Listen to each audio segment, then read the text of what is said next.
A história do Brasil é marcada por mudanças, interrupções e recomeços. Com a queda da monarquia, a República também enfrentará dificuldades. A insatisfação de setores da sociedade com a política do café com leite levará a um golpe de Estado. Para o Ministério da Justiça e Negócios Interiores, a década de 30 trouxe algumas mudanças e novas atribuições. A história do Brasil avança e ganha novos contornos.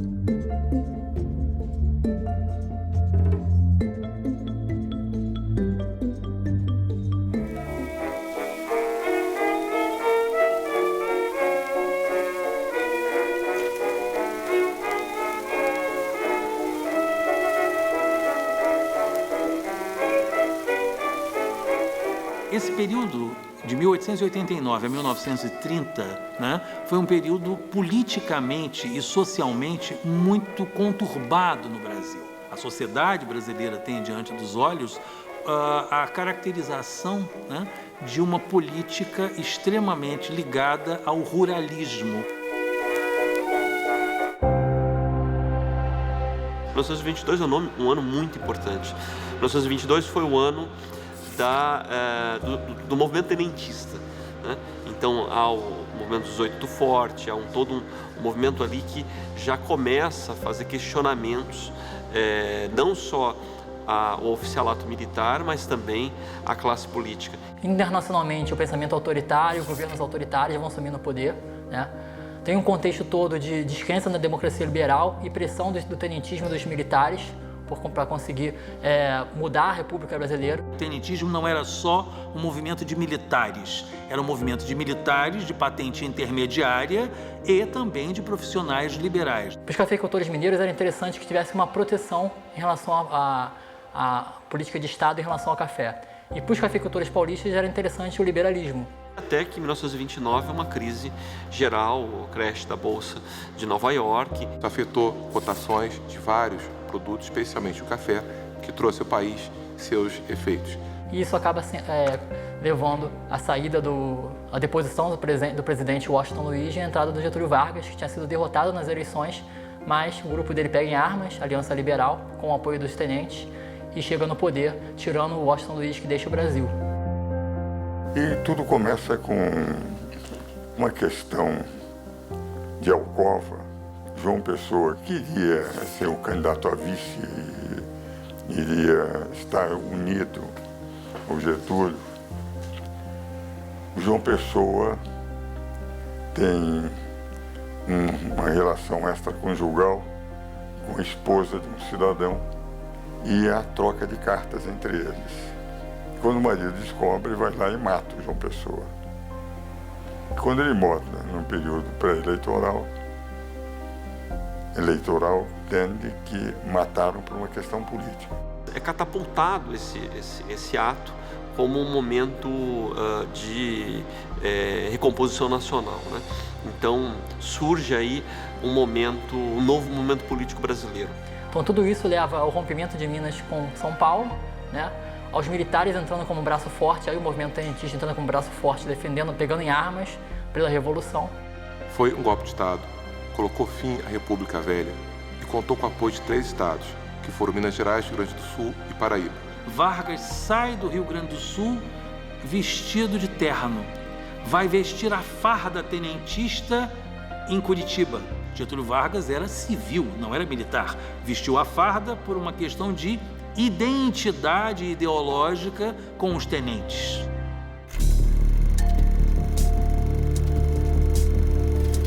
Nesse primeiro momento, o Vargas ele não tem esse perfil de político forte que a gente vai conhecer hoje em dia, ou 10 anos depois, ou 15 anos depois. Ele nada mais era do que e de alguma maneira foi, durante muito tempo, um grande conciliador de interesses, né?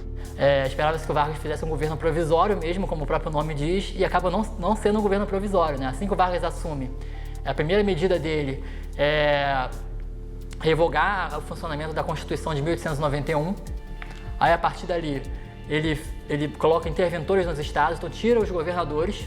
O Congresso foi dissolvido, houve um combate ao federalismo. Nesse momento são claras as hipóteses de intervenções federais. o que evidentemente veio a culminar uma restrição das autonomias estaduais, introduziu-se o voto universal. É importante a gente destacar sobre o Ministério da Justiça nesse momento, é que esse Ministério possuía as atribuições de educação e saúde, por exemplo. E com a criação do Ministério de Educação e Saúde, que o Vargas cria nesse momento, então o Ministério da Justiça cada vez mais vai ser voltado mais para as coisas que a gente vê ele hoje em dia, né? Em relação à justiça, à legislação, à questão da polícia, à questão do trato com os imigrantes de uma forma geral. O governo Vargas, assim que ele assume, ele fica 2 anos governando de forma provisória, chamado governo provisório, de forma ditatorial, essa que é a verdade. Uma primeira resistência ocorreu, e uma resistência bastante importante, foi a Revolução Constitucionalista de 1932. Há uma série de protestos, né? E o grande movimento dos estudantes que enfrentam, né, o exército no centro de São Paulo. E aquilo cria uma comoção, cria um envolvimento da sociedade, toda uma juventude vai à guerra, literalmente, por São Paulo. O que queriam os paulistas? Se levantando em armas, queremos o retorno à normalidade constitucional. E a Revolução Constitucionalista, muito se fala que foi derrotada, e é verdade, foi derrotada. Mas a ideia dela, que era forçar o Vargas a distribuir poder, a abrir de novo o governo federal para, de certa forma, democratizar, né, o acesso ao governo, acaba sendo um sucesso. O resultado imediato, né, palpável da chamada Revolução Constitucionalista de 32 foi a convocação de uma Assembleia Nacional Constituinte em 33. Essa Constituição se caracteriza por inserção no texto constitucional de normas de teor social e econômico, de regulação da intervenção do Estado na ordem econômica e social. Até então, não tínhamos nossa ordem constitucional nada similar a isso. De rigor, a primeira Constituição realmente brasileira democrática, republicana, foi a de 34, não foi a de 91. Até então, tínhamos uma ordem constitucional que repartia competências entre seus entes, mas não havia nenhum mecanismo de cooperação federativa. Naquela Constituição, o artigo 10 trouxe esse mecanismo por grande influência alemã naquela hipótese. É uma Constituição, por exemplo, que vai estabelecer pela primeira vez o voto secreto no Brasil, né? Vai reafirmar o voto feminino, extremamente importante, vai criar a justiça eleitoral com o objetivo de quê? Com o objetivo de estabelecer formas mais idôneas de controle dos pleitos. O voto de cabresto, o coronelismo que existia na Primeira República, onde os grandes latifundiários levavam os seus trabalhadores para votar e ouviam o voto do cara ali na porta da urna, entendeu? Aquilo ali recebeu um duro golpe com a criação do voto secreto. Criou-se a justiça do trabalho, absolutamente fundamental. A gente vai ter o retorno também das pessoas que tinham sido exiladas do país ou presos, tanto por ocasião da Revolução de 30, como por ocasião da Revolta de São Paulo de 32. Então Vargas vai ter uma oposição muito forte também nesse período constitucional, de 34 até 37. Uma outra resistência, ainda nessa segunda fase, a Vargas, era, por exemplo, né, eram os comunistas, né? A intentona comunista de 1935 foi uma manifestação contrária, né, uma manifestação, diga-se de passagem, armada, né, contra o governo Vargas. Há uma grande repressão do Vargas, inclusive falando, tá vendo o que eu estava dizendo? Eles são uma ameaça, o comunismo é uma ameaça para o Brasil. Então a Lei de Segurança Nacional, que é aprovada em março de 35 e sancionada no dia 4 de abril de 35, ele vai implementar, digamos assim, uma repressão violenta nas ruas contra essa população que, desde a criação da Constituição, começou a ir às ruas, fazer greves, fazer manifestações para tentar ser ouvida pelo governo. Em 1937, em meio à campanha eleitoral, Getúlio Vargas dá um novo golpe de Estado e permanece no poder. É o começo do que ficou conhecido como Estado Novo. Quando o Plano Cohen né, foi descoberto, né, caiu no contexto da imprensa, o governo Vargas vai dar o golpe dentro do próprio golpe. Isso é anunciado como uma grande descoberta de um novo plano comunista para fazer uma revolução no Brasil. Mas não existia plano nenhum, não existia. Isso já foi comprovado. Esse documento é levado ao Congresso Nacional e o Congresso Nacional vota pela volta do estado de sítio. Quando faz esse movimento é feito, o sistema de justiça acaba sendo capturado e as polícias acabam operando de forma muito mais próximas a serviço, né, desse comando político. E o Ministério da Justiça vai ser muito importante, inclusive com a polícia, a utilização da polícia, com a expulsão de estrangeiros do país também, porque eram considerados muitos líderes sindicais estrangeiros como responsáveis por fomentar a discórdia no Brasil contra o governo. Vargas vai fechar o Congresso, extinguir os partidos políticos, vai governar por decreto, vai estabelecer basicamente a mística do Estado forte populista. A Constituição de 37, ela vai dar uma roupagem legal ao Estado Novo. Era uma Constituição típica de um regime autoritário, então vários direitos fundamentais ou sequer foram trazidos, ou se trazidos foram inefetivados. Uma curiosidade também interessante é de que essa Constituição dependia de uma consulta feita ao povo, para que pudesse operar efeitos jurídicos, o que nunca foi feito. Tudo isso aí junta um pacote que traz o seguinte para a população brasileira. O Decreto-Lei número 37, ele fechava os partidos políticos. Então, paravam de existir todos esses partidos políticos, uma indicação claramente que quem mandava era o presidente e seu grupo político e acabou. Era o fim da democracia liberal naquele momento. O judiciário acaba sendo caudatário das ações, das decisões políticas. O chamado Ministério da Justiça e Negócios Interiores, que havia, na verdade, sido estabelecido em 1891, ele vai permanecer com o mesmo nome, só que vai ter atribuições policialescas mais aprofundadas. A polícia passa a ter a feição de polícia política, de repressão a movimentos até de ordem política. Interessante que nesse momento histórico surge o Código de Processo Penal Brasileiro, que é de 41, e ele prevê justamente que a autoridade policial tem a presidência do inquérito policial.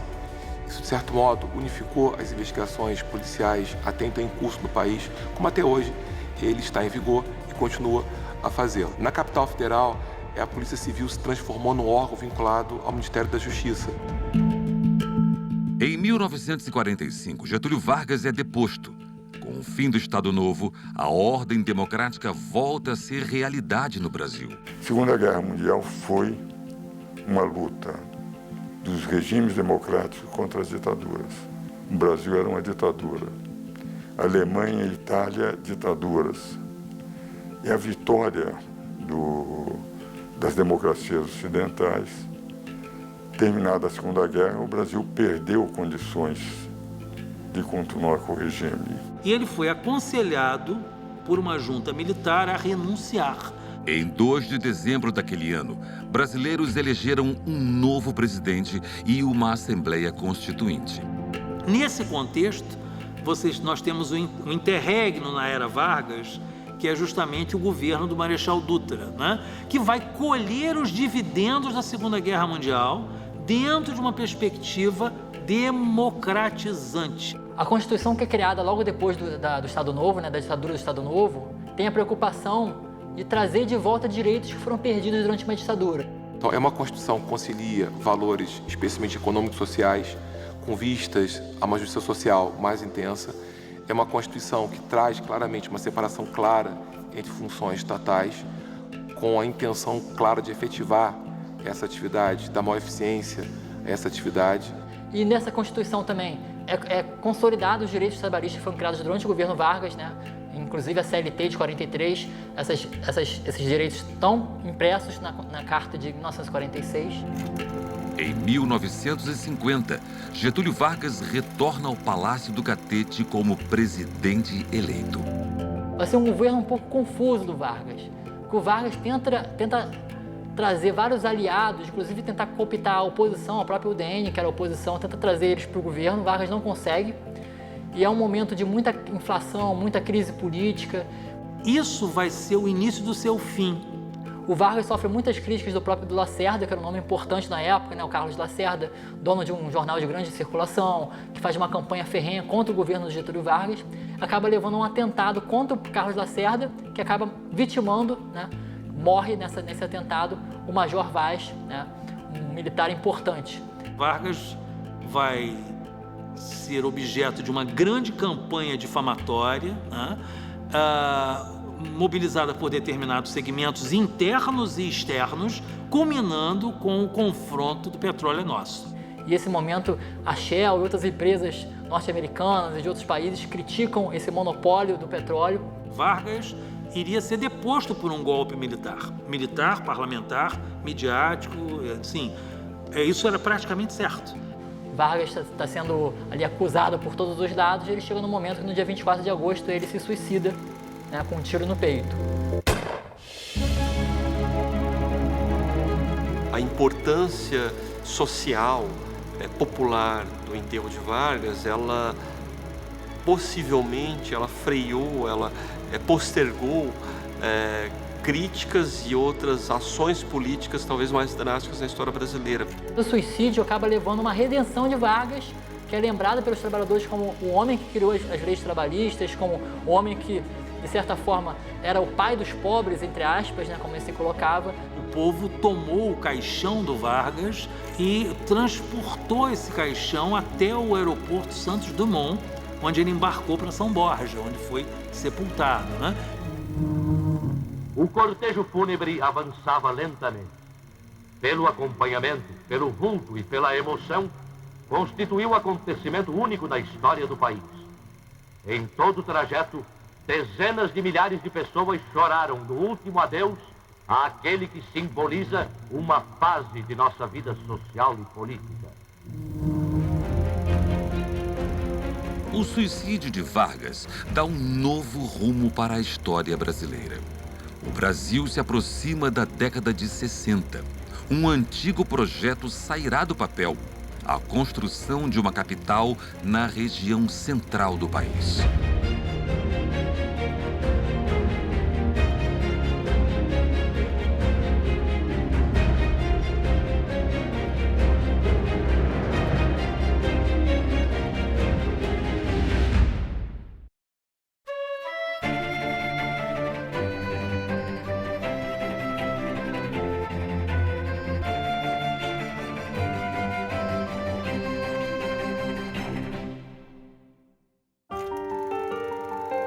Estamos em 1956. Juscelino Kubitschek é eleito presidente e dá início ao seu projeto mais ambicioso, a construção de Brasília. A criação da nova capital no centro geográfico do país será a marca do governo JK.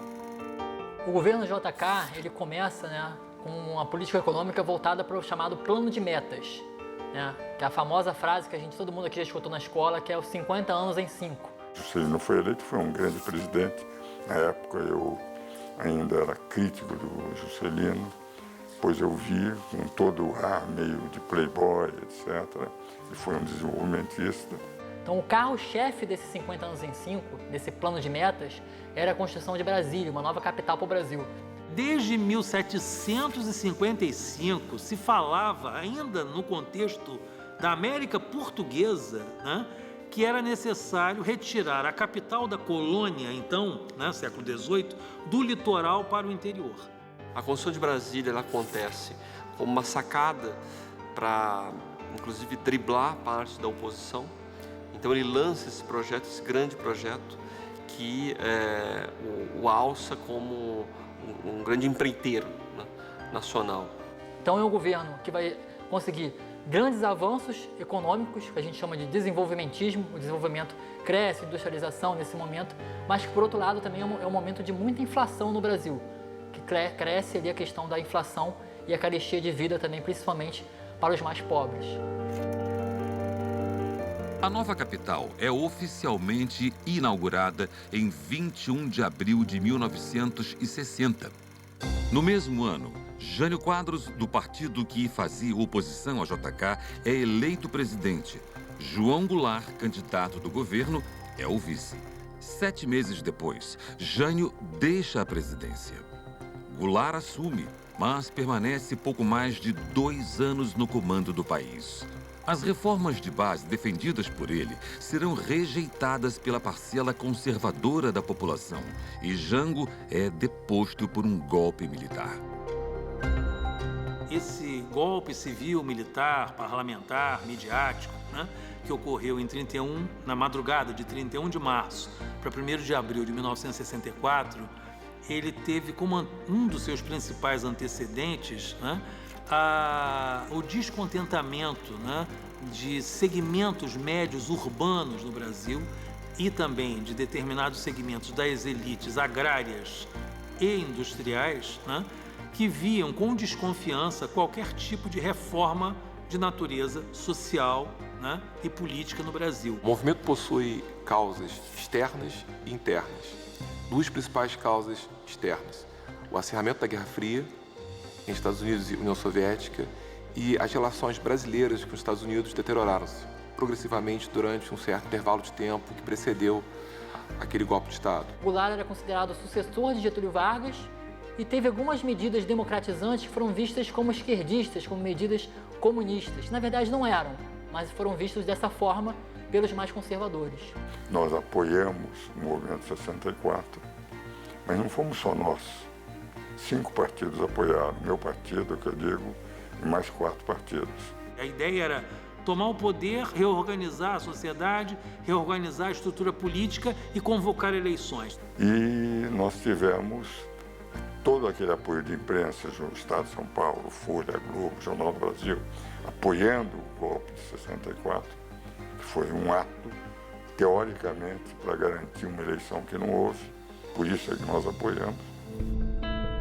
No dia 9 de abril de 64, então mais ou menos 10 dias ali depois do início do regime, a gente tem o ato institucional número 1, que concede ao presidente da República o poder de poder cassar mandatos eletivos. Então, pessoas eleitas pelo povo poderiam ser cassadas por intermédio do presidente da República.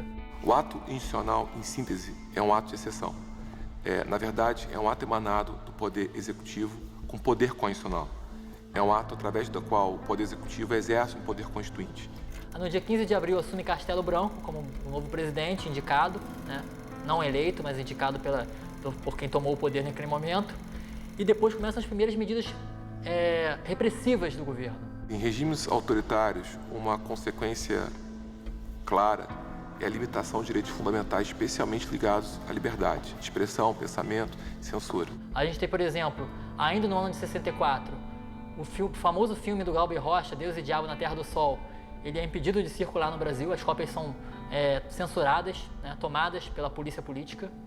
A gente tem casas, a casa, por exemplo, de Ferreira Goulart, de Dias Gomes, são invadidas naquele momento e pessoas são presas. Nesse contexto, não podemos deixar de mencionar o papel do Ministério da Justiça nesse âmbito do regime militar como um braço institucionalizado da repressão e da busca da reafirmação da ideologia do regime.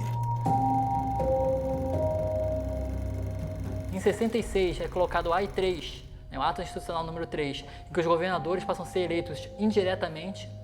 Em 67, o Ato Institucional número 4 convoca o Congresso ali em dezembro, final de dezembro, para inclusive votar a nova Constituição, que era uma Constituição que previa inclusive a pena de morte, a Constituição de 67.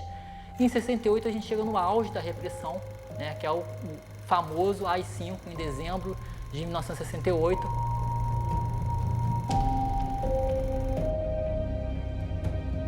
O ato concedeu à chefia do Poder Executivo poder para cassar mandatos políticos, intervir em estados e municípios, suspender direitos políticos e, além disso, suspender a atividade congressual, fazendo com que houvesse recesso do Congresso brasileiro. A principal norma que esse ato contempla é a suspensão do habeas corpus para crimes políticos, o que, de certo modo, impactou diretamente o sistema de proteção dos direitos fundamentais. Estabeleceu, de fato, uma ditadura. E é bom lembrar também que esses atos perduraram por 5 anos, Nós tivemos 17 atos nacionais publicados. É o período que, curiosamente, é o mais violento da repressão, mas corresponde economicamente ao chamado milagre brasileiro. Enquanto economicamente estivemos bem, o regime conseguiu passar por bons momentos, né? E, de fato, mais uma vez, ele, ou de forma até paradoxal, expressou direitos que o regime liberal de outrora, e aí eu falo até da República de 96, não conseguiu fazer, como, por exemplo, direitos trabalhistas ao homem do campo. Não podemos deixar de mencionar que o antigo Ministério da Justiça e Negócios Interiores, né, que ganhou esse nome em 1891, né? Esse ministério é fragmentado, mantém-se a justiça, de tal forma que até hoje ele se conserva e cria esse Ministério de Interior. A grande importância desse movimento é dar ao Ministério da Justiça o perfil que ele hoje possui, com atribuições vinculadas à justiça, desvinculadas de atribuições de negócios interiores. Em 1972, ainda sob o regime militar, é inaugurado em Brasília o Palácio da Justiça, sede que abriga o Ministério até os dias atuais. Apesar do projeto ter sido elaborado por Oscar Niemeyer, ele não vai ter a oportunidade de supervisionar a construção do Palácio da Justiça em Brasília porque estava exilado politicamente. O palácio foi concebido, né, originalmente em 1962. As obras começaram 2 anos e pouco após a inauguração de Brasília. O projeto original, que foi em parte levado adiante, pressupôs um quadrado perfeito, né, com rebatimentos em arcada, né? Então você tem ali a ideia, né, do uso do vidro e do aço inoxidável no prédio principal quadrangular, de modo que a luz atravessasse ele totalmente. Isso tem uma simbologia, segundo Oscar Niemeyer, né? A ideia de que a justiça tem que ser transparente.